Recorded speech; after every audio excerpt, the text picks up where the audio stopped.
มาสงขา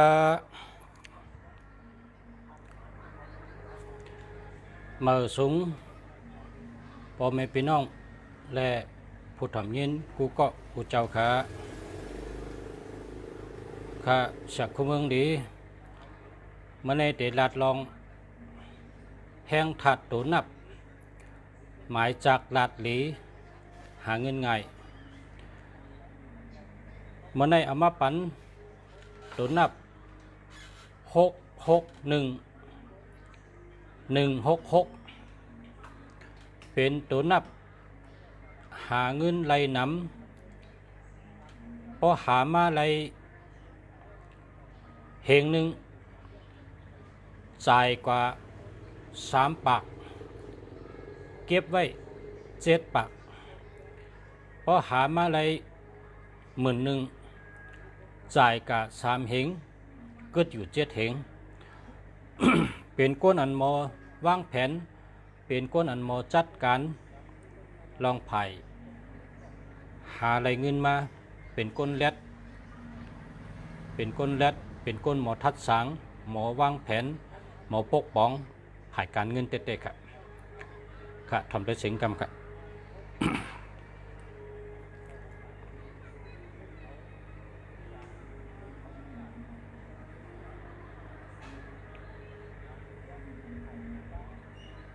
เพลงหนึ่งจ่ายกว่า3 ปากเก็บไว้7 ปาก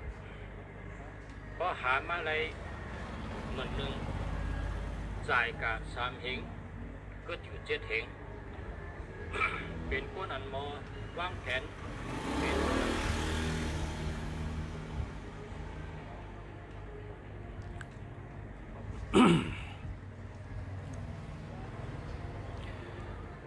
ทิ้งได้ยินเสียงเดียวค่ะ จอมค่ะยินดีฮับตอนกูเกาะกูเจ้าค่ะยินจอมค่ะที่เข้ามาสงค่าเ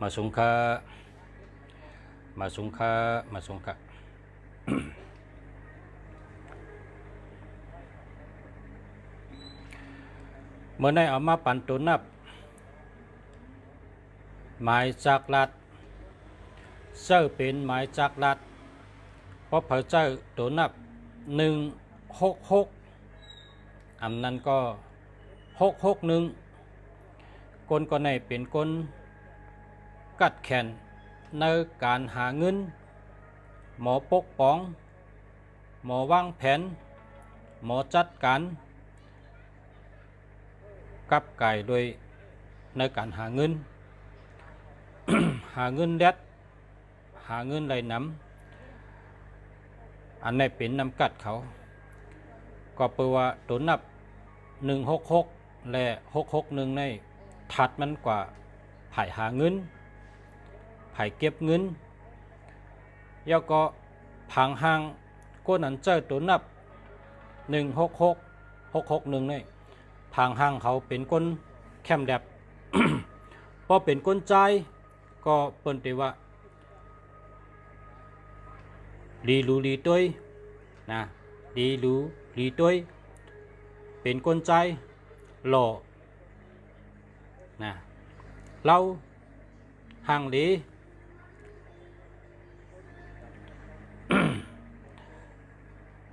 ลีรูลีต้วยลีมุงลีหัน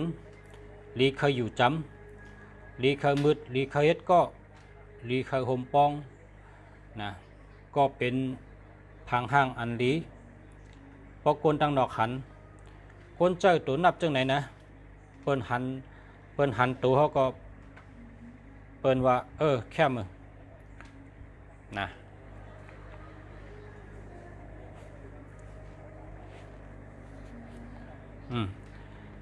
แค่มือลีรูลีต้วยต้วยดีต้วยแค่มือสร้างล่างตาลีนะอันบางทีก็ว่าเล่านะบางทีก็ว่าหังลีฉะนั้นนะ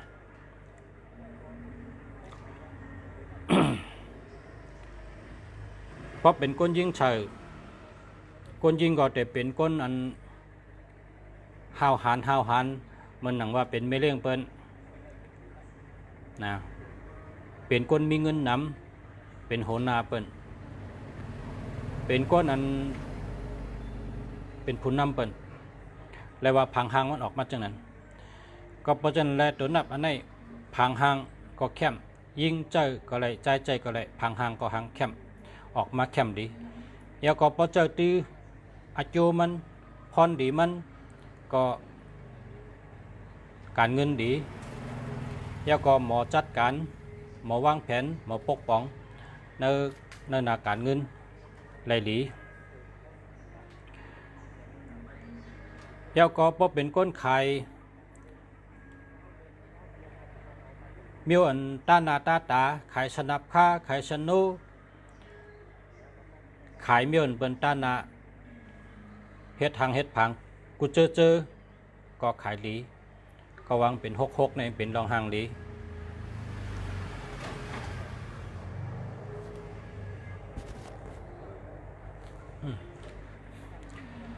6ในเป็นรองหางหลีขายอันต้านนาเฮ็ดทางเฮ็ดผังฉะนั้นก็ขายหลีแล้วก็ขายตั้งกินตั้งย่ำข้าวมุนข้าวป้องข้าวเชนข้าวซอยข้าวโคข้าวฉะนั้นก็ขายหลีนะเพราะว่าตั้งกินก็เป็นโหลเฮิงหวานนะเพราะมากินเฮิงหวานถูกปากถูกคอถูกลิ้นถูกเจออาราสางหวานในเป็นก็จ้อยนะเป็นที่มากินแทงขายตั้งขายก็เลยขายข้าวมุนในก็ข้าวมุนในพอหันข้าวมุนในนะที่หนึ่งในเป็นตัวก่อนหางต้องหางกินห้ามหางกินเนี่ยเนาะป้องหางกินก็เป็นชื่อป้อมหางกินเป็นก็ชื่อเพราะเป็นกะยักด้วยเนี่ยมันแลบดีกินแน่มันแลบหวานแน่เจ้าบุยนะลงโค้งบ่ไข่หลับกับมึงบ่โกตินบ่โกที่นังก็บุยที่ไข่ก็บุยแมงมุมก็น้ำเพราะฉะนั้นเป็นกินอ่ะนะเป็นตัวยาวเพราะเป็นมัดหลอมตัวเขาที่ขายตั้งขายเขาก็มดเฉยดีงามแมงมุมก็มีเผินเขาตั้มสังก็มดเฉยมีปักมีเปิงห่มไว้ปกไว้ตีแค่หวานแค่เจาะตีแค่ก็เขาก็มดเฉยไว้กูลองด้วยตัวคิงเจ้าเก่าก็โค้งมดเฉยไว้ด้วยตีนมือมันก็มดเฉยไว้ด้วยผุดถงปลามันก็มดเฉยไว้นะเป็นมายักด้วยก้นขายเล็บตีวานด้วยก้นขายแคมไว้นะด้วยก้นขายแคมไว้มดเฉยหรือตีอยู่ตีนังก็มดเฉยตีวางขายโค้งก็มดเฉยจำตัวดีกินหนูก็นั่นแหละเป็นนำปัดหนึ่งในเป็นตัวไผ่นอกกันนะนำปัดหนึ่งในตัวไผ่นอกเป็นวัดที่หนึ่งในตัวไผ่นอกกันเพราะฉะนั้นก็ถ้าวัดที่หนึ่งในตัวไผ่นอกเป็นหันนะเป็นตัวเป็นเกี่ยวเจอเนี่ยเป็นตัดสินใจซื้อเป็นจังไกตัดสินใจเอาเงินทองเป็นออกมาปั่นเท่าไรพอเขามีหมายพงตัวไหนก้นก็เจอหมายพงตัวไหนหมายจากลาดตัวไหนนะเบอร์โทรศัพท์อันไหนเนี่ยมันเดี๋ยวเฮ็ดเธอก้นก็นั่นลุมลาดตัวเลยโคก็เสืออันเหมือแล้วก็อันตีมดเสือตัวคิงก็มดเสือตีนมือก็มดเสือเครื่องเจอโคตื้อก็มดเสือตั้งกินตั้งย่ำเพราะมันแคมมันก็กินเพราะมีพันดีมันก็กินเพราะมดเสือมันก็กินถัดตัวนับเนี่ยมันไก่เฮ็ดเถอะก้นก็นั่นเปลี่ยนมาจังนั่นแหละ แห้งถัดตัวนับเนี่ยมันกว่าจอมเส้นตั้งมันนะแห้งถัดตัวนับเนี่ยกว่าจอมเส้นตั้งของมันตัวหกเนี่ยมันบอกว่าแคมแดบห่างดีมีปิญญามีญาณปลายมอนนะก้นเฮ็ดปลายมอนกูก็ตัวเลยเป็นก้นห่างดีกูก็ก้นห้องกามห่างดีกูก็เล่ากูก็ก้นห้องกามเนี่ยตัวห่างเขาก็ซ้ำห่างดีเราก็ซ้ำเราเพราะเขามาห้องความไปไหนซ้ำยุ่มให้ห้องไปไหนก้นตัวมันพอเหยียบกันนะพืชกันเหยียบกันเผยก็ใครหันเผยก็ใครยินเผยก็ใครอยู่จำเผยก็ใครพืชเข้านะอิบกันนะป้อมเจอเป็นห้องกามได้กว่าอิบเลยหรอก้นได้เพราะกัดตื้อเขาหลา อยู่กับอิบเขาเนี่ยเขาหลาเขากำเดียวนะนางงอเสือเขาเพราะอยู่จากอิบเนี่ยมันแหละแกกับปหมอกามเจ้าไปมอนมีเหนือเขียงให้เอาห้องความเข้มเสียงก็หวานความมันก็เข้มเขาจำกับจุกด้วยในรายการแต่นังอีเปล่าตั้งใจอีเผยมันพูดโตนะตั้งใจอิงเหยมันพูดโตก่อนนะตั้งใจอิงเหยตั้งใจอีเผยมันก็บ้าชังก็เปิดว่าอาจุนเจ้าไปมอนนั่นแหละเขาเลยอีบมันเขาเลยตื่นมันป้อมเจ้าเจ้านั้นได้อยู่เขาเก่าตัวเขาตื่นมันได้มันเลยหล่ะเขากำเดียวใจเขาอ๋อ เป็นเจ้านั้นครับจังว่าพอมีตัวนับหกใน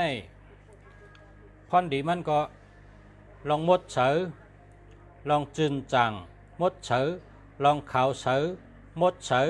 ลองเข้มแดบนั่นมันมาเต็มทนอ่ะหกเนี่ยตัวหนึ่งเนี่ยจำเป็นตัวอันทัดฉางปกบ้องวางแผนมันเป็นตัวหนึ่งครับตัวหนึ่งเนี่ยเป็นสุริยเทพ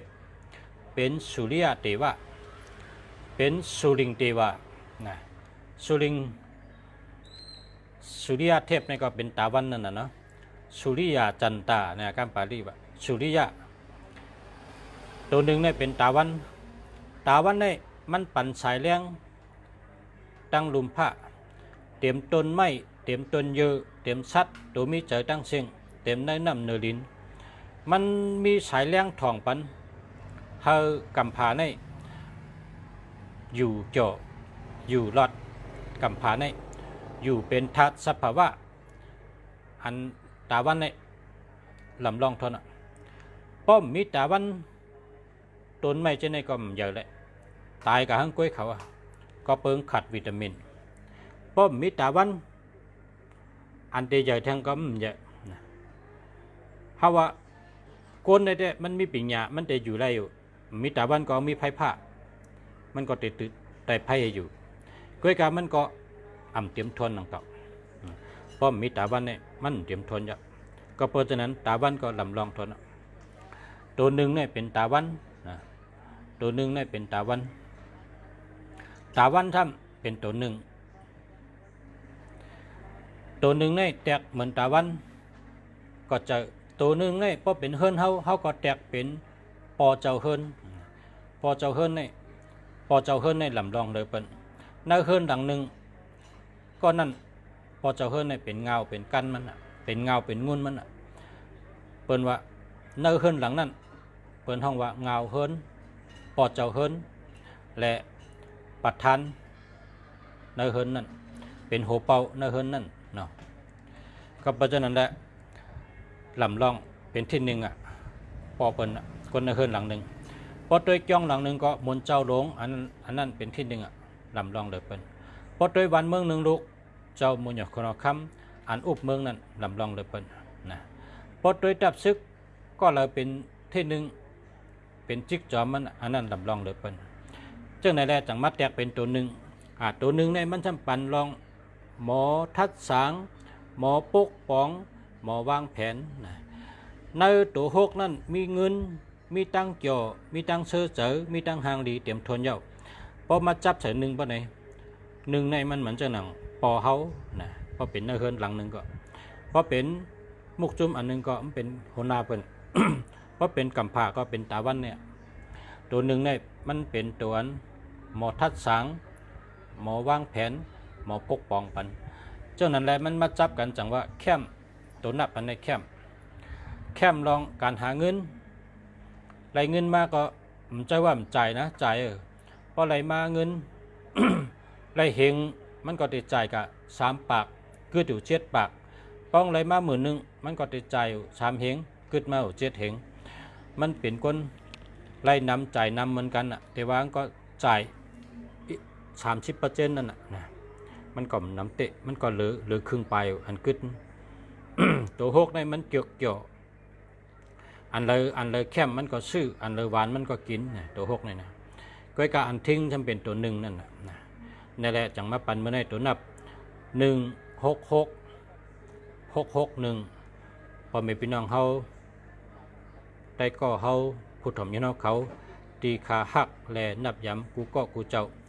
เอาเจ้าตื้อ เป็นไม้จักลัดเอาเจ้าเป็นไม้จักลัดชูเจ้าไรค่ะอยู่ที่แล้วชื่อที่นั่นอยู่เมืองแล้วชื่อเมืองนั่นนะเพราะว่าอยู่ในเมืองไทยก็เขาขายเขาเป็นคนขายไม้จักลัดนะชื่อที่ข้าได้ส่งไปชนีปันถึงที่อยู่ชูเจ้าถึงในกุฏิถึงในกุฏิค่ะ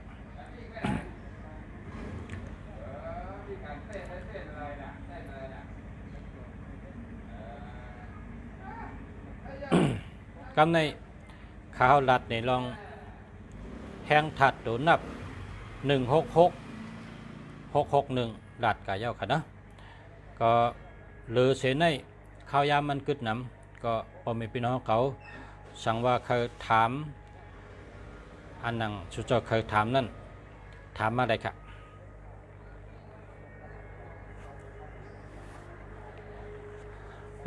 ย้อนให้สุเจ้ากดแชร์ก่อนเพราะแชร์ของใครถามนะ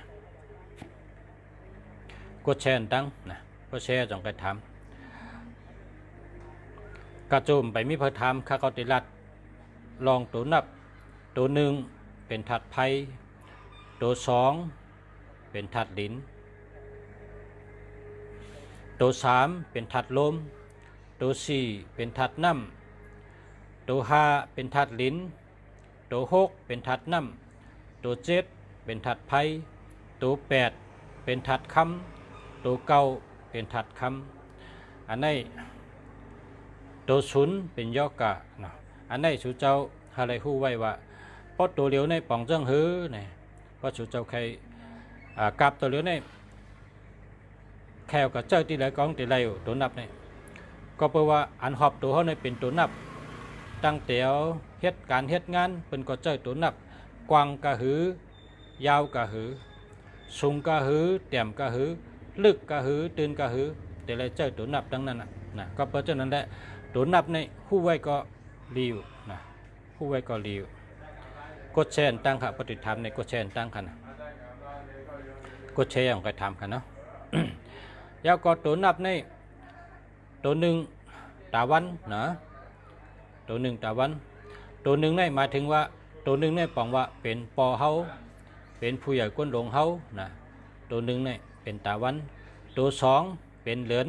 นะตัวสองเป็นเหลือนตัวสองในเป็นหนังเนื้อเฮือนก็เหมือนหนังแม่นะเนื้อเฮือนก็เหมือนหนังแม่เฮาปอดแตกทั้งอันก็เหมือนหนังผู้หญิงทั้งหลายในกว่าไรตัวสองในนะกับในตัวสามในเป็นอันแก่นแข็งแห้งใหญ่นะแก่นแข็งแห้งใหญ่มีเห็นมีแห้งตัวแห้งเจอแก่นแข็งนะตัวสามตัวสี่พอนดีมันปันลองหมอลัดหมอจ๋าหมออุบหมอกับสืบหมอกาบหมอขายหมออุบหมอลัดหมอกับสืบก้นหมอเข้าออกก้นนะตัวสี่เนี่ยลองหมอลัดหมอจ๋าหมออุบหมอลัดหมอกับสืบเนี่ยเป็นตัวหกเป็นตัวสี่ค่ะเป็นตัวสี่ก็ในหมดถึงตัวห้าเนี่ยบอกว่าเป็นครูบาอาจารย์เป็นเจ้ายาเซ่นะเป็นผู้มีปัญญาเป็นฉลาดเป็นผู้มีตังหูจังว่าตัวห้าเนี่ยบอกว่าสติปัญญานะครับตัวห้าเนี่ยสติปัญญานะตัวห้าเนี่ยมีสติมีปัญญากับในตัวหกซ้ำบอกว่าทัดน้ำตั้งเกี่ยวเจอเสื้อเจอและตั้งมนเจอเสื้อเจอปันพอนดีมันลองไผ่เสื้อเจอตั้งเกี่ยวเจอเสื้อเจอนะพอมีตัวหกเนี่ยเย้าก็ตัวหกเนี่ยเกี่ยวเจอเสื้อเจอเหก็เจอปลายมอนปิญญาก็เจอการเงินก็เจอนะเพราะฉะนั้นตัวหกเนี่ยเลยว่าเข้มเตะพอนดีมันเลยน้ำการเงินดี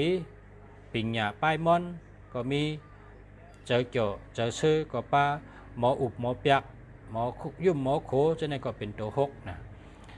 ตัวหกในเลยพันดินน้ำเข้มก็เข้มแล้วก็มีเงินไหลเงิน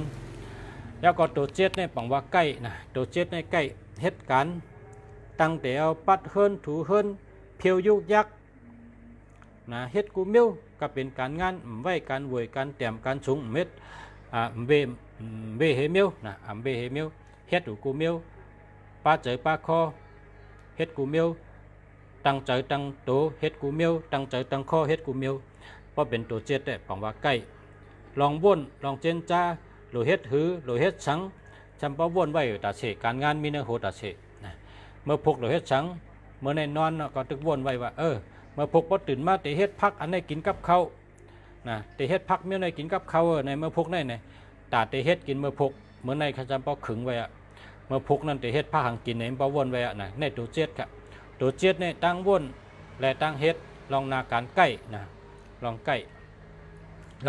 องต้งหนึ่งลองเฮ็ดสังลองว่นลองเจนจ้าในเป็นตัวเจ็ดกับในตัวแปดท่านหัดหานแลดเซลอ่ำโกเผอนะหัดหานแลดเซลอ่ำโกเผอตัวแปดนี่ตั้งหัดหานตั้งแลดเซลอ่ำโกเผอย่าก็เป็นคนมีเงินนะตัวแปดในเงินน้ำนะตัวแปดในเงินน้ำเงินหลงเงินเยอะเงินน้ำตัวแปดในเอาหมดนะตัวแปดในเอาหมดพอเป็นก้นกับเวทปลาเนี่ยนะพอเป็นก้นกับเวทปลาเนี่ยพอเป็นต่างตัวในเตเวทเอากำตัวพอเป็นตัวแปดในมันเวทมันเดี๋ยวเอานำเปียเถอะกับเป็นปลาเล็กปลาใหญ่เอาหมดเอาหอยเอาปูเอาหมดเอาเต่าเอาหมดจานมีเนื้อน้ำนั่นก็เป็นตัวมีเนื้อน้ำในอันกินได้ในเอามาหมดในตัวแปดก็ว่าตัวแปดในแก่น่ะตัวแปดในเงินน้ำเงินใหญ่เงินดงแล้วก็ตัวแปดในเป็นสัตเทมากมีแล้วก็หัดฐานแดดเซลอ่ำโกเพอนะตัวแปดนี่นะก็ได้กว่าถึงตัวเก่านะตัวเก่าในช่ำเหมือนหนังคุณชิกยาเหมือนหนังคุณพีคุณสางเหมือนหนังพระเป็นเจ้านะเหมือนหนังยาหันตา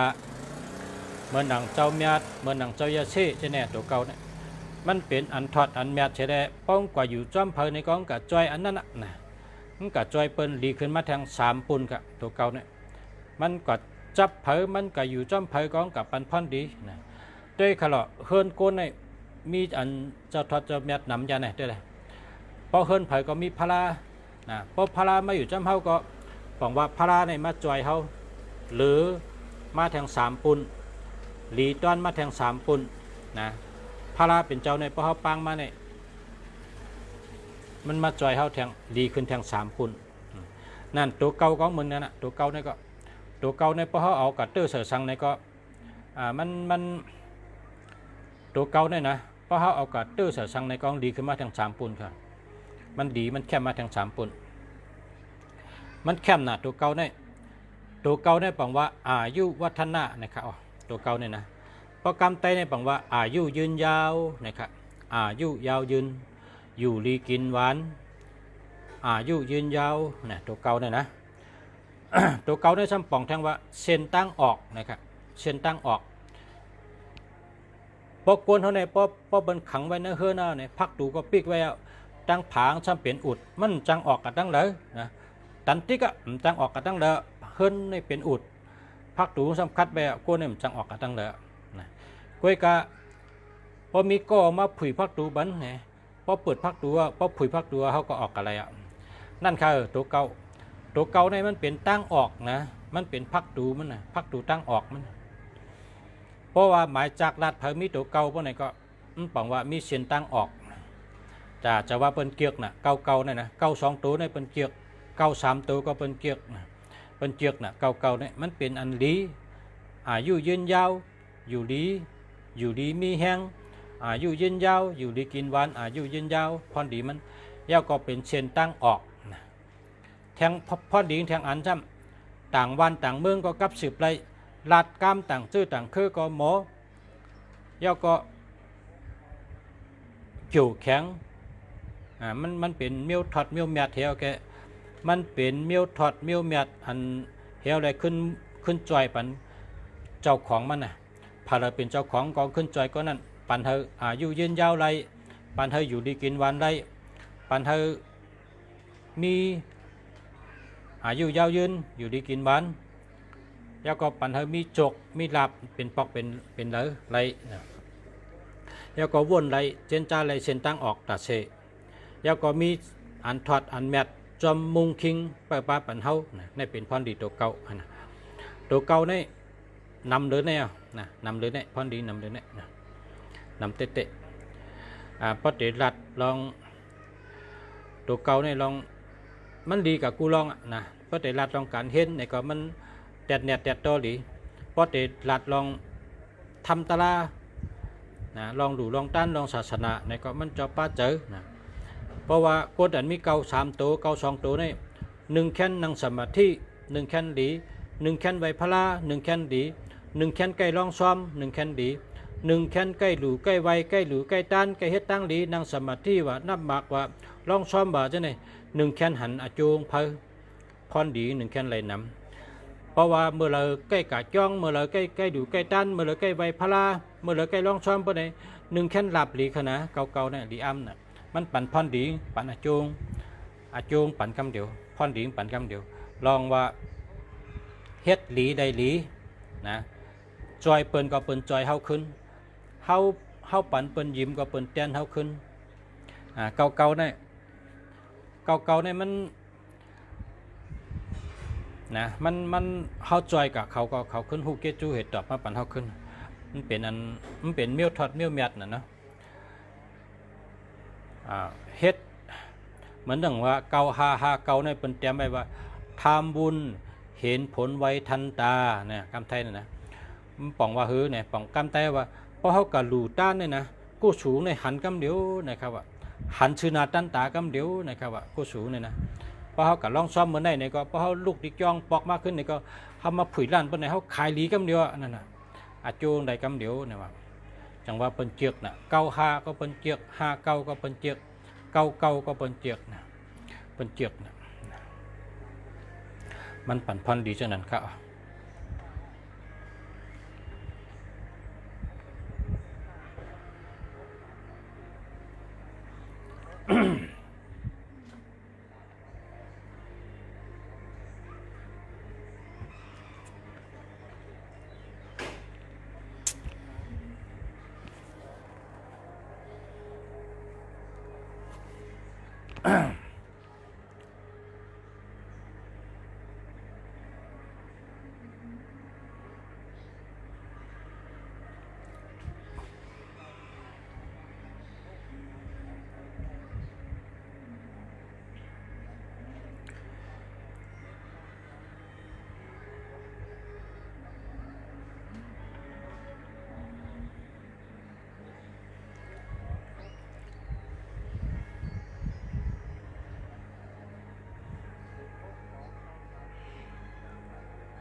0966478572อันนี้ดีครับดีเต๊ะๆครับ0659841655อันนี้ก็แล้วครับดีอ่ะ084616626642อันนี้ก็ดีแค่มาครับ0989889942อันนี้ก็เข้มครับ0633126891อันนี้หาหมดครับหมดแล้วครับ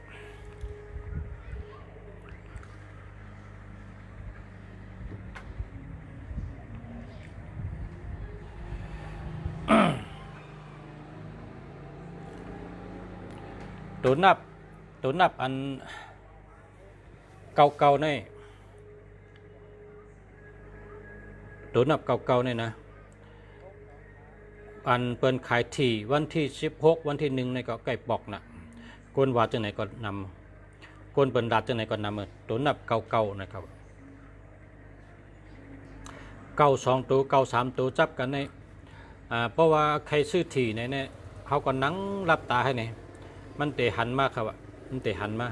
นะหันอันที่เขาเตะชื่อนั่นเขาเตะกับชื่อข้างในกองป่องมาในใจก็มีหันมาในตาก็มียินมาทางหูก็มีเนี่ยว่าเก่าๆเนี่ยอันนี้ก็เป็นรัดน้ำจะนะ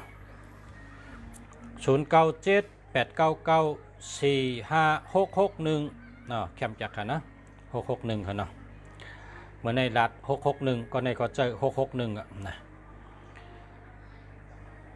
0914789592ดีครับเข้มครับ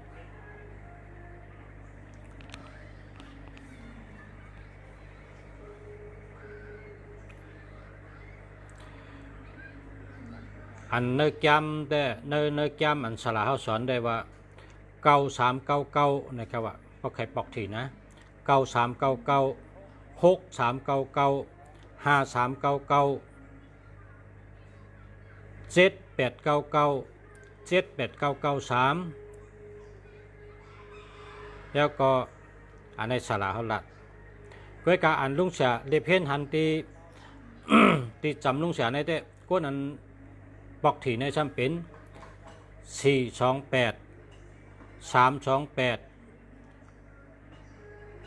824หันจะเนี่ยซ้ำแก้หันเคาน์เตอร์น่ะแก้หันเคาน์เตอร์น่ะก้อยกาเขาก็ซื้อกูปัดนะวันที่1วันที่16ในเขาซื้อกูปัดเขาตื่นซื้อแต่เสแต่ว่าเขาใกล้ถูกนะคนจะไหนนะเขาก็ย้อนตัวหมายจากลาดเขาเจอหือคาราเนี่ยเขาก็ว่าเนี่ยเจอในอันเดียวอะเจอมาหึงหนาวะเขาก็ถามแทงว่า1 ปีในหลายๆปอกนะถ้ามันเตรียมไว้เลยใกล้ๆไรนี่นะเขาก็ว่าเช่นนั้นของวัฒนาเขาป้านะเขาก็ซื้อกูปัด0914789592เดียวครับ0977898886อันนี้เขาดีเด็ดๆครับ06387898864อันนี้ก็ดีครับ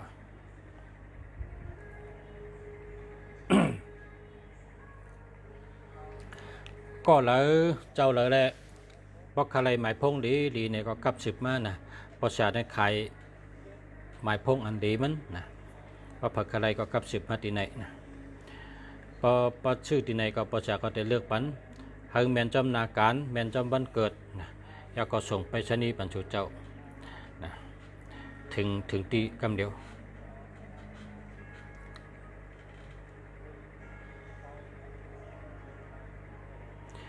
มาสุงคา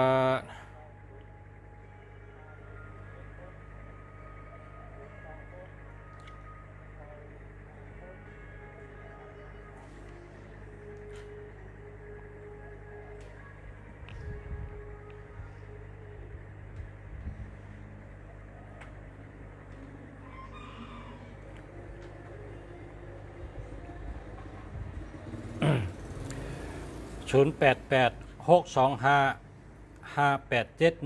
อันนี้ก็เรีย71ในที่เมืองญี่ปุ่นในเป็นเกียกนะที่เมืองสิงคโปร์ก็เป็นเกียกนะ71ในเป็นคนเหตุการณ์จ้า71ในเมืองในเกียกเหมือนกันนะที่เมืองเขตทำเกียก168แต่ว่านะที่เมืองไทยทำเกียก789นะใกล้กับที่เมืองญี่ปุ่นเป็นทำเกียก71อันนั้นก็17นะเมืองสิงคโปร์จะในเป็นทำเกียก71อันนั้นก็17เป็นคนเหตุการณ์จ้าเพราะเผอเจอ7117ในเหตุการณ์จ้านะเหตุการณ์จ้านะเหตุการณ์แคมป์แดดเน็ตแดดดอเหตุแคมป์ถึงตีถึงตังดีเหตุถึงตีถึงแดนดีนะเหตุสังก็เหตุถึงตีถึงตังมันนะ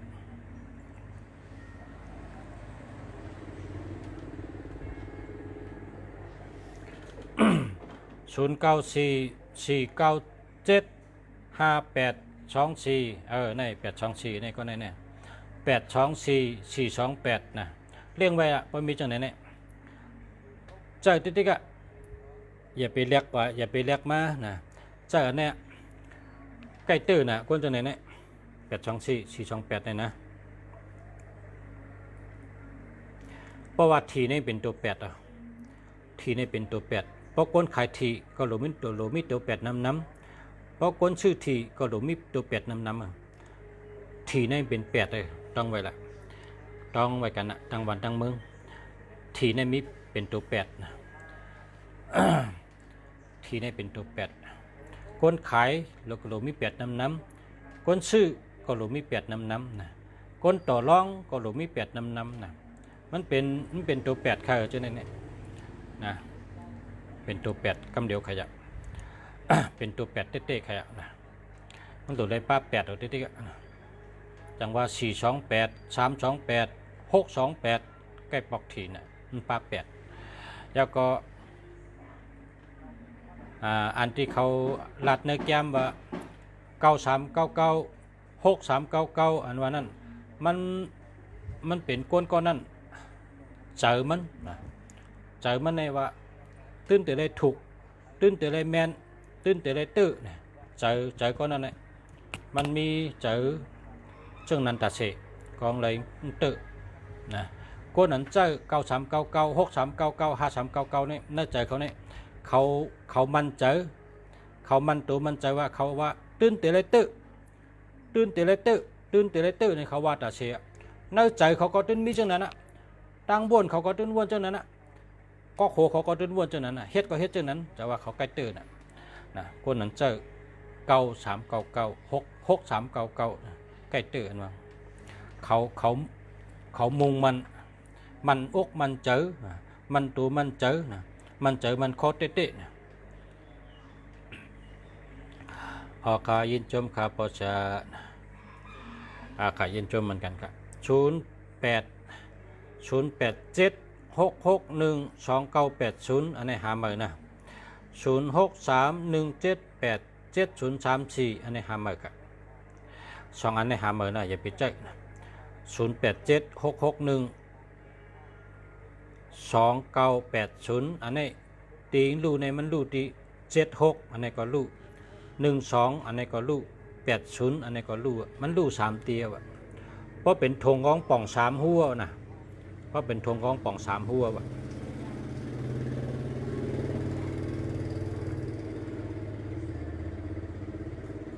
0631787034อันนี้หามาครับ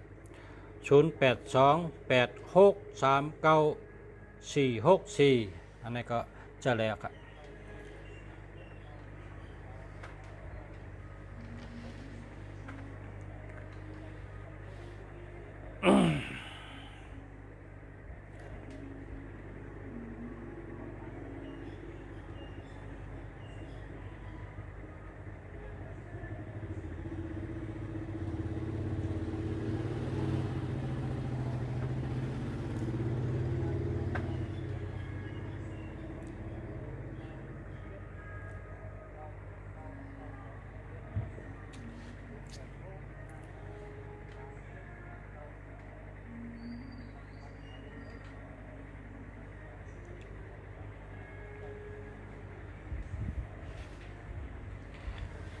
0634687579นะแค่มาครับแค่มาครับ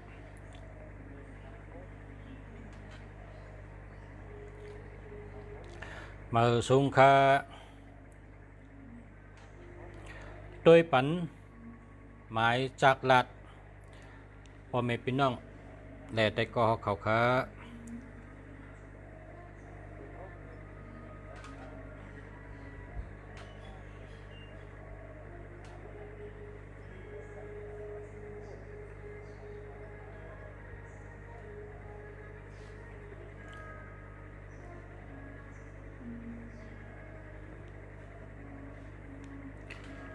0805078189หามาครับ0856777934อันนี้หามาครับ080อันนี้มันรูตี80และ0781ในรู3ตีกันนะเพราะเป็นธงของป่อง3ตีป่อง3หัวนะ81เปิ่นเอา07เปิ่นเอานะแล้วก็0เปิ่นเอาตัวเร็วก็ก็ให้ดีถ้า0มีตัวเร็วก็ดีอะ085677อันไหนซ้ำมันรูตี67นะพอมี67เราก็รู้ว่าก็แล้ว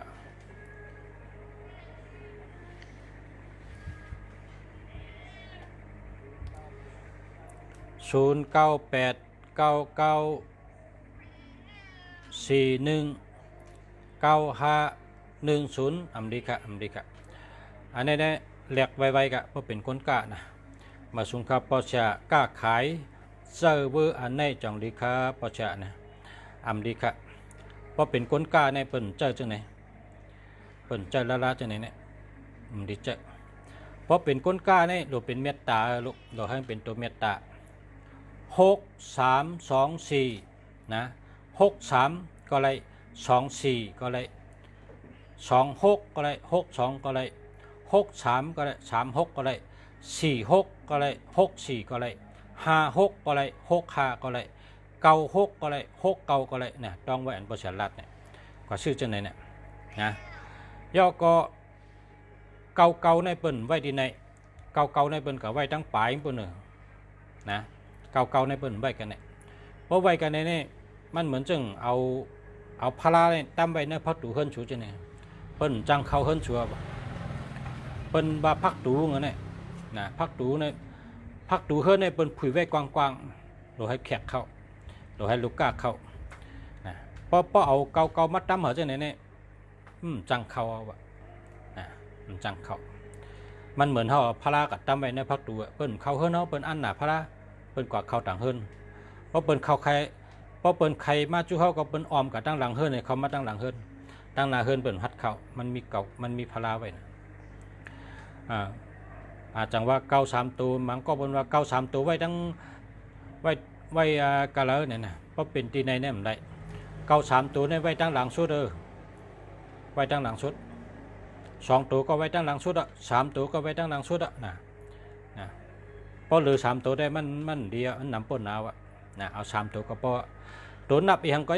เอา3ตัวก็พอนำน่ะมันนะป้องเหลือ3ตัวในมันนำน่ะอาลาวมันเหมือนเรื่องเขากินน้ำอ้อย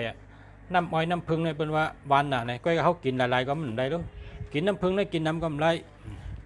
กินได้อิดเดี๋ยวก็หวานเสร็จแล้วก็นะเพิ่นตื่นกินน้ำตัวเก่าเนี่ยก็แคมเลยเปิ้ลดีเลยเปิ้ลก็3ตัวก็พอลูกแคมไหนนะให้มันเป็นเก่า3ตัวไว้ตั้งหลังสุดลูกวันตะนั่งหน่วยเจ้าเจิ้งหือนะวันตะนั่งหน่วยเนี่ยเจ้า5159นะ5159 515 4159 6159 5159อันนี้เป็นตัวนับคนวันตะนั่งกันหน่วยนะปอกเอา56ก็โหลเป็น1 5 6 3 1 5 6 9ให้ไหนนะตัวนับตะนั่งเลยหนังอันบามาเนี่ยก็กะ515นี่ดีเลยเปิ้น515ให้เลย515 5159 5156 5154 5153เอาใดว่านะแคมกูอัน0824257924อันในเฮตังกาอะไรเนี่ยเอาหมายนับก็ได้กับปันก็มาไกลไงแคมทนเนี่ยเพราะว่าเป็น424แล้วก็924ในได้ตั้งกาเตี้ยๆเนี่ย424 924เนี่ยเป็นตัวนับปอกะเมกะคำเดียวหาเงินไรหาการก็ง่ายหาเงินก็ไรลาบก็ดีเมตตาก็ดีก้นหักก็มีกุฏิกว่าตั้งแต่ก็มีก้นหักนะกว่าตั้งแต่ก็มีก้นหักตัวนับ424 624 324กลางแล้วก็เป็นหักนะเจ้าเนี่ยนะเป็นหักมีคนหักนำนะเพราะเป็นคนกล้าในหลวงเจ้าตัวเมตตาเป็นว่าเมตตาอาจุนเนี่ยนะเพราะเผออาจุนแห้งก็เป็นกับชื่อกับ เป็นกับชื่อกับขายจอมันนะคนกล้าคนขายเดี๋ยวมีเมตตาอาจุนนะคนกล้าคนขายในเดี๋ยวมีเมตตาอาจุน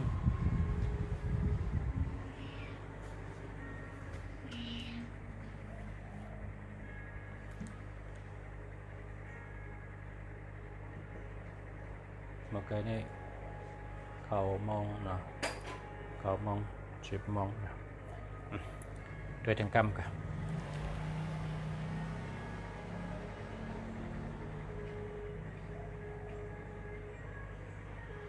เอาตั้งปลายตั้งปลายไงลูกตั้งปลายนะตั้งปลาย4 ตัวเนี่ยลำลองเลยเปิ้ลนะตั้งปลาย4 ตัวเนี่ยลำลองเลยเปิ้ลนะตั้งปลาย4 ตัวเนี่ยลำลอง เตะๆนะมันโดเลยเข้มเตะๆเฮิงเข้มทั้งหมดก็ยิงแค่นดีก็กะฉีตัวไปในติ้นพรย้อนมันมาชูเขากำเดียวฉีตัวไปเนี่ยเจอเมื่อในพรย้อนมันมา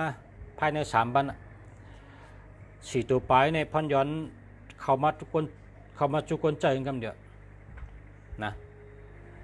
จังหูจักพรย้อนในกำไตเขาอยู่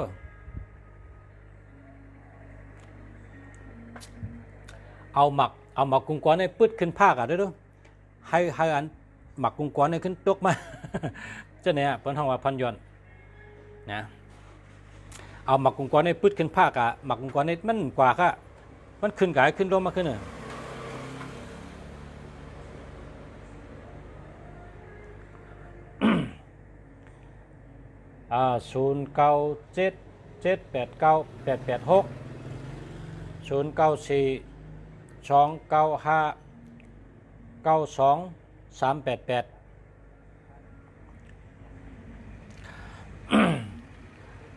แคมทั้ง2 อันนะ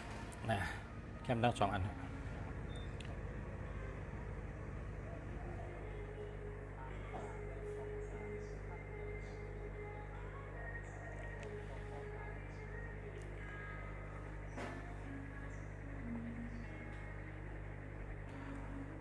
มังกราบา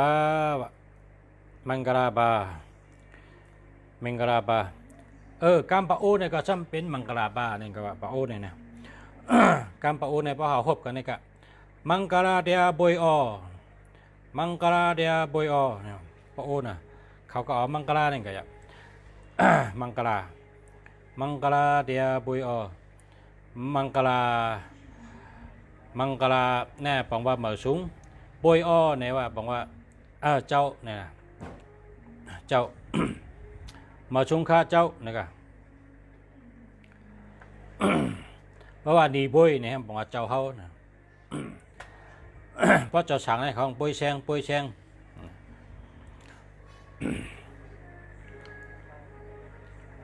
ยเนี่ยบอกว่าเจ้า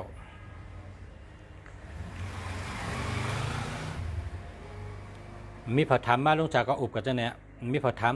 ตัวเลยเนี่ยมีพระธรรมโอเคลุงจากก็หอบอันหมดแล้วแหละนะ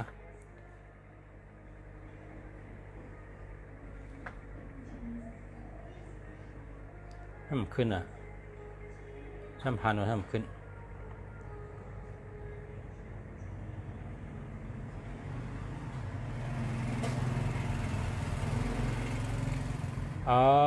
เลือกรถในมี31เนาะ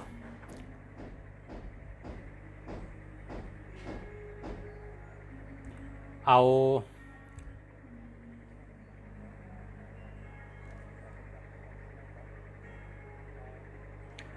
ภาษีชมมัดข้อรถจุนะต้องรู้จักสีชมอันหมักจอกชุกเนี่ยหมักจอกชุกเนี่ยป้องชุกเนี่ยมันออกมาสีเหลืองนั่นนะเพิ่นห้องว่าสีชมนั่น สีเปลือกหมักจอกนั่นเอาแผ่นสีชมเนี่ยมัดรวดชุเลยนะป้อมหูจักสีชมก็เอาสีเหลืองก็ได้นะก็กับพออยู่เมืองไทยเนี่ยถามเพิ่นว่าสีชมมีอะไรเนี่ยก็ซื้อแผ่นสีชมผ้าสีชมเฮียก็มาริมเฮียก็มัดรวดชุไว้แหละเพราะว่ามันเป็น31ครับ31ในมันใกล้มีฉลอมต่อเพกกึ่งกั้งก็เพราะฉะนั้นแหละลุงเสียใจเอาแผ่นสีชมในมัดคอรถไว้แผ่นสีชมแผ่นสีเหลืองนะสีเหลืองก็สีชมก็สีเหลืองมันก็เหมือนกันใกล้กับเนี่ยเอาสีจะเนี่ยเอาสีไม่เนี่ยนะเพราะมีสีไม่เนี่ยก็สีเหลืองสังการกันเลยนะก็ชื่อนั้นมัดรถไว้คนนำปัดรถมี31133883และ67763773จะเนี่ยหลุมมัดแผ่นสีเหลืองไว้กำเดียวมันใกล้มีฉลอมต่อเพ กกึ่งกังวันศุกร์เจอ635 636อะลูก0864991561อันนั้นเดียวค่ะ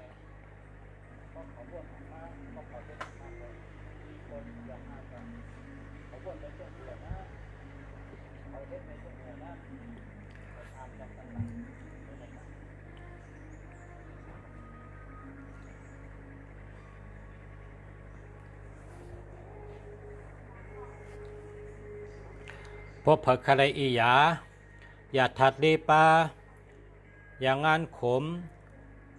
อย่าแห้งโหดเจออย่าเลือดกินพิษจะไหนลุงเสียป้องขายอ่ะตัวเดียวนี้แล้วก็ยาปะเทาเสียชูเมืองกึ่งก็มีกุมเมียวอย่างงานจอกกีวิ่งเงียนแซงยาทิ้งเลือดยาเลือดไม่อยู่ไผ่ยานั่งมีแพ้อ่ำไผ่ยาถัดลีปลาเนี่ยก็มีแล้วก็มีน้ำมันข้าวหอมในเอาสิทธิ์ให้ไหนกันครับนะกำเอามันนี้นะน้ำมันข้าวหอมในขายลีจะอะไรขายกุวันนั่นแหละ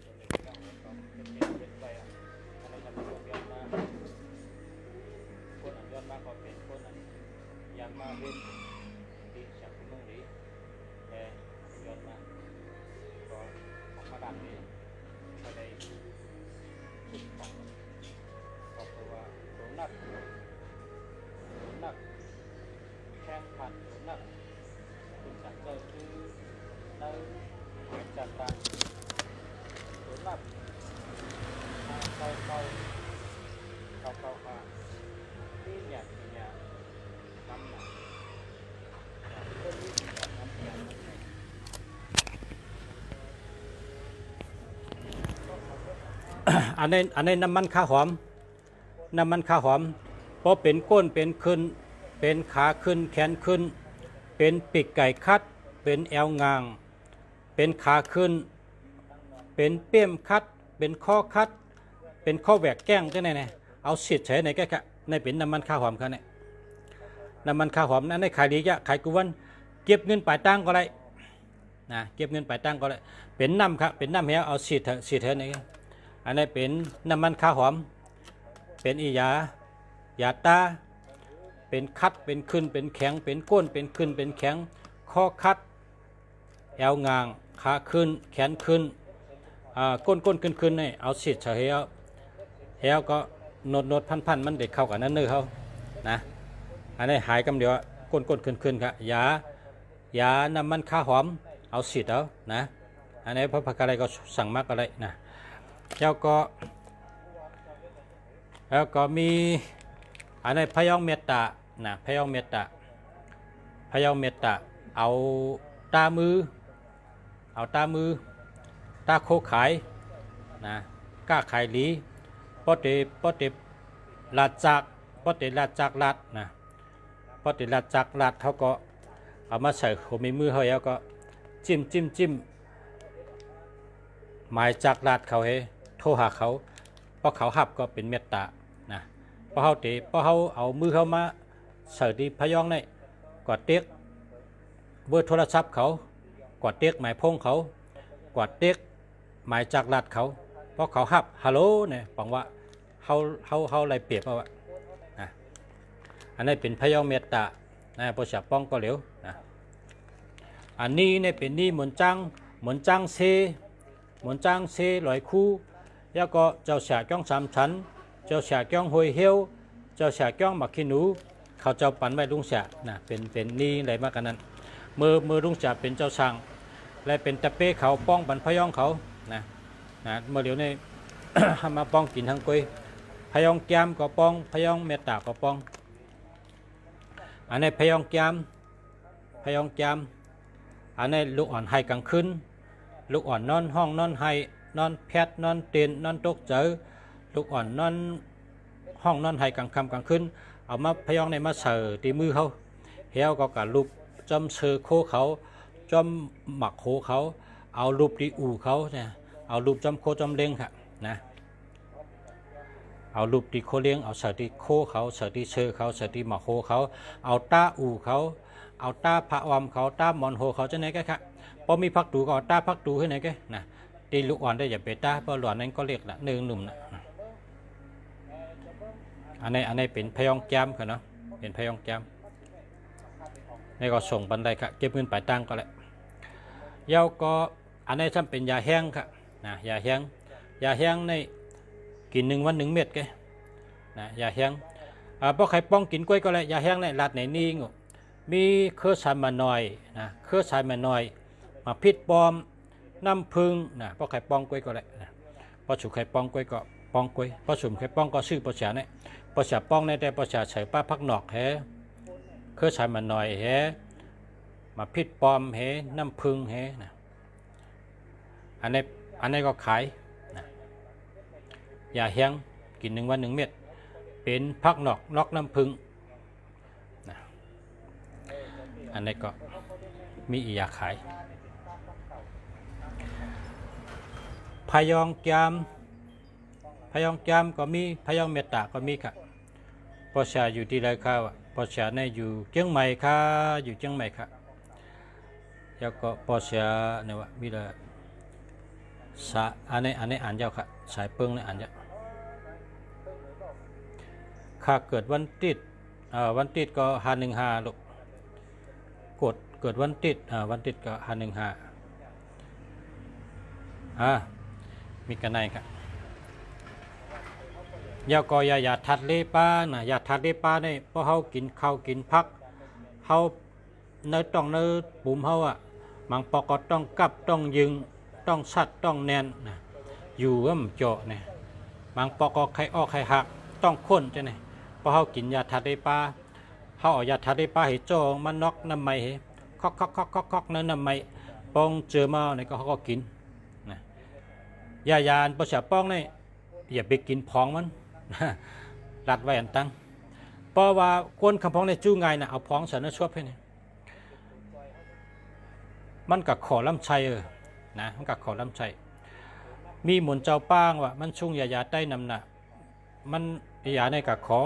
จำหลอดเธอเจอเจ้านะอย่าไปกินเจ้านั้นยาใต้เขาในพอซื้อมา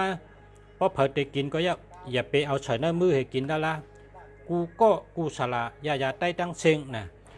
ยาใต้สละก็เลยก็ซื้อมาเมืองเลยก็นะอย่าไปเอาใส่เนื้อผ่ามือให้อะไรกินให้เนี่ยอย่าไปเฮ็ดได้ละมันกับขอหลอดเธอเจอเขาว่าเมื่อเร็วในหมุนเจ้าป้านั้นเป็นกับเอชเลเนี่ยเอชเลเฮียก็เป็นถามว่าเจ้าเช้าสุ่งอย่างเนี่ยมันจะว่าเขาจอยอียาใต้เขากินยาใต้เจ้าให้สุ่งละเนี่ยใส่เนื้อผ่ามือใส่เนื้อชวบให้ในเนี่ยมันเจอเมียวมันเนี่ยมันกับขอใส่เจ้าเขาขอจอมหลอดเธอเจอเจ้าเขาเจ้าเขาอันเจ้าเขาโลนอกน้ำให้เนี่ยนะยาใต้ในปกติกินในเฮนอกน้ำไม้นะนอกน้ำไม้เฮก็นึดให้ไหนเป็นเอาไม้นึดนะพอมีไม้นึดคืดให้ไหนให้ออกเฮต้องไปกินเพราะว่ามีอันขึ้นก็เอาไม้ถูเนี่ยนะเอาไม้ถูเนี่ยเคาะฉะนั้นน้ำไม้เป็นว่าพอกินแบบนะยาใต้ในหรืออะไรพอกินพอกินอียาป้อมหมอกินเนี่ยมันหันจ้วงหรอโดยไรหมอกินโดยไรพอให้กินค่ะนะพอน้ำไม้พอน้ำไม้ป้นน้ำไม้เนี่ยพอเขากินนอกจากน้ำไม้เนี่ยมันแต่กับเนื้อตัวเขาเนี่ยมันก็ซึมเขาเนื้อไขมันเขานั่นมันซึมลงกับกุฏิเพราะเป็นน้ำไม้เนี่ยพอเขากินน้ำเนี่ยพอเป็นน้ำไม้เนี่ยยังดียาเนี่ยหลุดนอกน้ำไม้กินนะพอกินอียาเนี่ยหลุดกินน้ำไม้เนี่ยดีเลยเปิดมันก็ซึมลงกับจอมไขมันเขาจอมเดือดจอมเอ็นเดือดเท่าเรียกนั้นซึมกับอะไรกูเชียนเพราะเป็นน้ำแข็งเนี่ยอย่าไปกินดารานะมาสงค่านานมาน่ะเนาะเหมือนในตึกมาเหมือนเนาะนานลุกนะมาสงค่าแมงกะลาปะ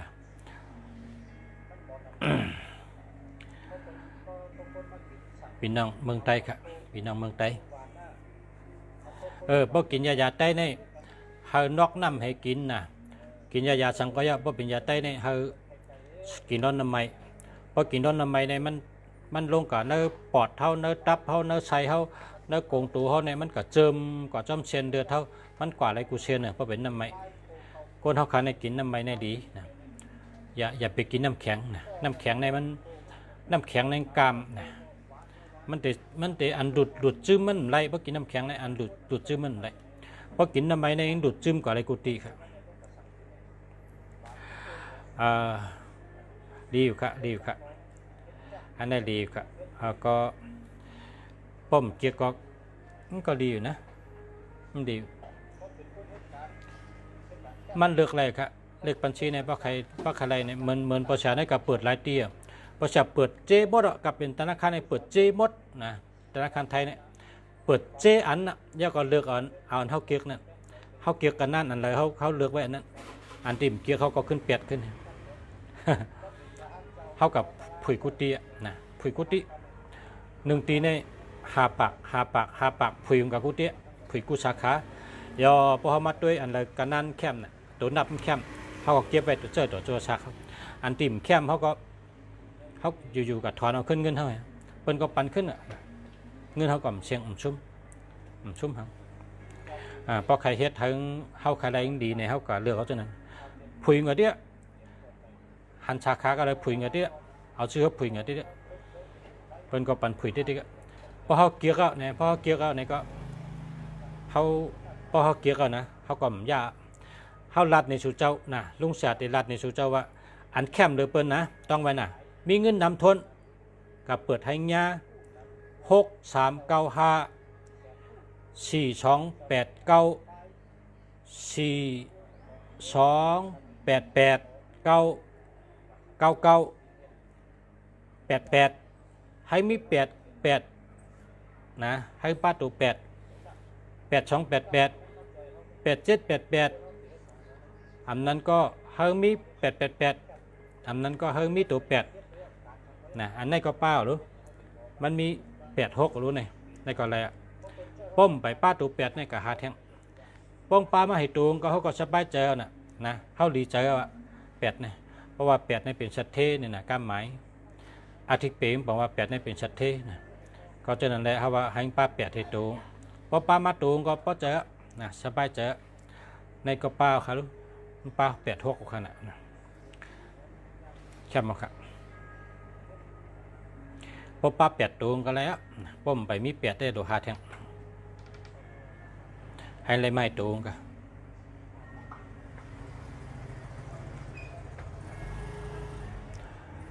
มาสงค้าแคมเดียวกันเนาะมันได้อุบกันหึงยันชูให้พ่อแม่พี่น้องผู้ทำยันเขากูก็กูเจ้ายันให้อยู่ดีกินหวานเหตุการณ์ขึ้นใหญ่มาสงกันกูก็กูก้นค่ะย้อนให้อยู่ดีกินหวานดอดเพดอดหยันเพกลางหยันกลางกันกูก็และย้อนให้กูก็อยู่ดีมีเงินห่างดีกึกปืนกูก็กูก้นใส่กำค่ะมาสงค้า